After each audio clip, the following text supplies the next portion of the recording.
Friends welcome to web economics. उम्मीद है तुसी सारे ठीक हो। अज दे लैक्चर विच आपां गल करांगे इलैस्टिसिटी ऑफ डिमांड बारे।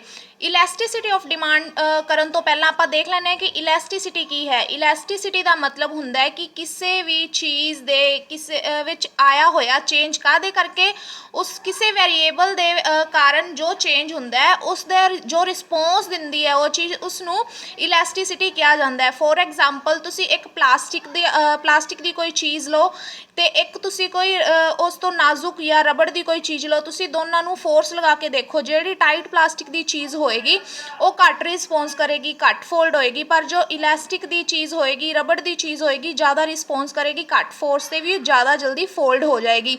सो आपां यही देखना है कि इलैस्टिसिटी ऑफ डिमांड की है। ये इंट्रोडक्शन लैक्चर है, सो अज आपां इहदे टाइप्स बारे भी गल करांगे। इलैस्टिसिटी ऑफ डिमांड का मतलब है कि प्राइस, इनकम या किसी दूसरी चीज़ दे प्राइस में चेंज होने करके ओदी क्वांटिटी किन्नी घटदी या किन्नी वधदी है।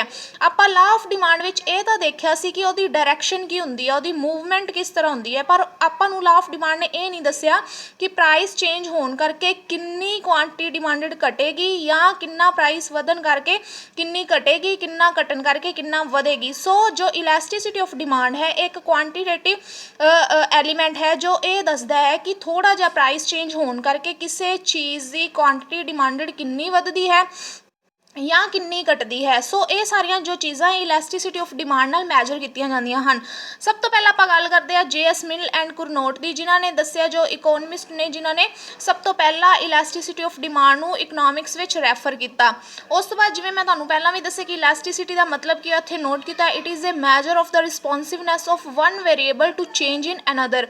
मतलब कि किसी एक वेरीएबल विच अगर कोई थोड़ा जिहा भी चेंज हुंदा है तो उस नाल जो दूसरा वेरीएबल है उहदे ते की इफैक्ट पएगा, ये इलैस्टिसिटी हुंदी है। ਇਹਦੇ टाइप्स की ने इलैस्टिसिटी ऑफ डिमांड दे? Price elasticity of demand, income elasticity of demand, cross elasticity of demand.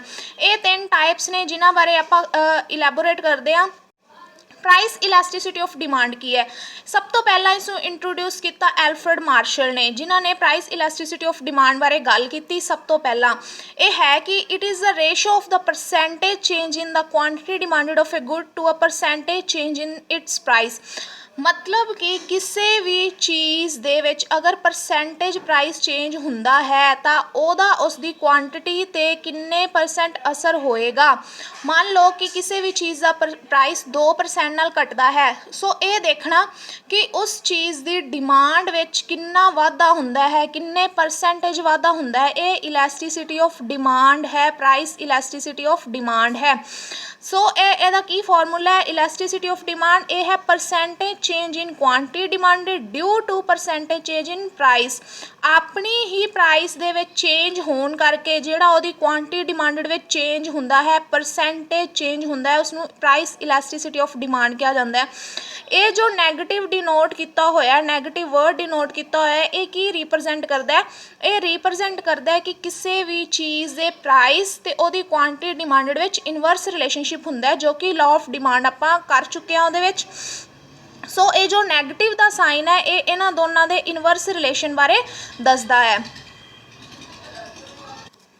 Next आप देखते हैं कि इनकम इलैस्टिसिटी ऑफ डिमांड की है। इनकम इलैस्टिसिटी ऑफ डिमांड का मतलब है कि किसी भी इंडिविजुअल, किसी भी ग्रुप की इनकम चेंज होने करके उसके जो खरीददारी, उसकी जो परचेजिंग पावर है, उसकी जो गुड्स परचेजिंग की जो पावर है, किन्नी उसकी रियल इनकम है, उन्होंने चीज़ों पर जो असर पैन करके क्वांटिटी डिमांडेड में चेंज होंदा है due to percentage change in income other things being equal. मतलब कि बाकी सारे वेरीएबल कॉन्सटेंट होणगे, जदों सिर्फ इनकम में चेंज होने करके क्वांटिटी डिमांडेड में चेंज होएगा, उसनों इनकम इलैस्टिसिटी ऑफ डिमांड कहा जाता है। इसका फॉर्मूला इस तरह, percentage change in quantity demanded upon percentage change in income.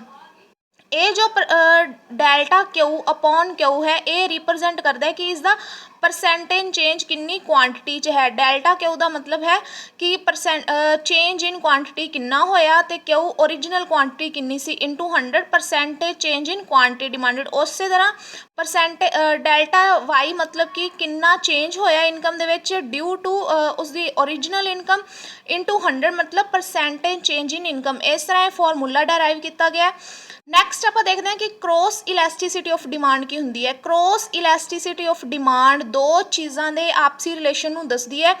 ਕਿਸੇ ਵੀ ਇੱਕ ਚੀਜ਼ ਦੇ ਪ੍ਰਾਈਸ ਦੇ ਘਟਣ ਜਾਂ ਵਧਣ ਕਰਕੇ ਦੂਸਰੀ ਚੀਜ਼ ਦੀ ਕੁਆਂਟੀਟੀ ਡਿਮਾਂਡਡ ਉੱਤੇ ਜੋ ਵੀ ਇਫੈਕਟ ਪਏਗਾ ਉਸ ਨੂੰ ਕ੍ਰੋਸ ਇਲਾਸਟੀਸਿਟੀ ਆਫ ਡਿਮਾਂਡ ਕਿਹਾ ਜਾਂਦਾ ਹੈ।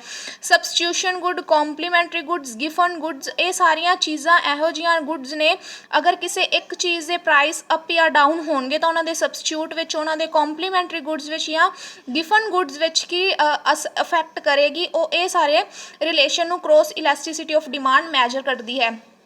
ਇਸ ਦਾ ਫਾਰਮੂਲਾ ਇਸ ਤਰ੍ਹਾਂ ਹੈ, percentage change in quantity demanded of X upon percentage change in price of good Y.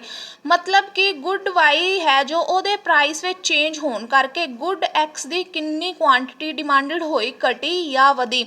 ਇਸ ਦਾ ਫਾਰਮੂਲਾ ਇਸ ਤਰ੍ਹਾਂ ਡੈਰਾਈਵ ਕੀਤਾ ਗਿਆ। ਸੋ ਇਹ ਅੱਜ ਦੀ ਇੰਟਰੋਡਕਸ਼ਨ ਲੈਕਚਰ ਸੀ ਇਲਾਸਟੀਸਿਟੀ ਆਫ ਡਿਮਾਂਡ ਬਾਰੇ, ਜਿਹਦੇ ਵਿੱਚ ਆਪਾਂ ਟਾਈਪਸ ਕੀਤੀਆਂ, ਸਮਝਿਆ ਕਿ ਇਲਾਸਟੀਸਿਟੀ ਆਫ ਡਿਮਾਂਡ ਕੀ ਹੈ। ਨੈਕਸਟ ਲੈਕਚਰਸ ਵਿੱਚ ਆਪਾਂ ਇਹਨਾਂ ਸਾਰਿਆਂ ਨੂੰ ਖੁੱਲ੍ਹ ਕੇ ਇਲੈਬੋਰੇਟ ਕਰਾਂਗੇ with the help of numericals.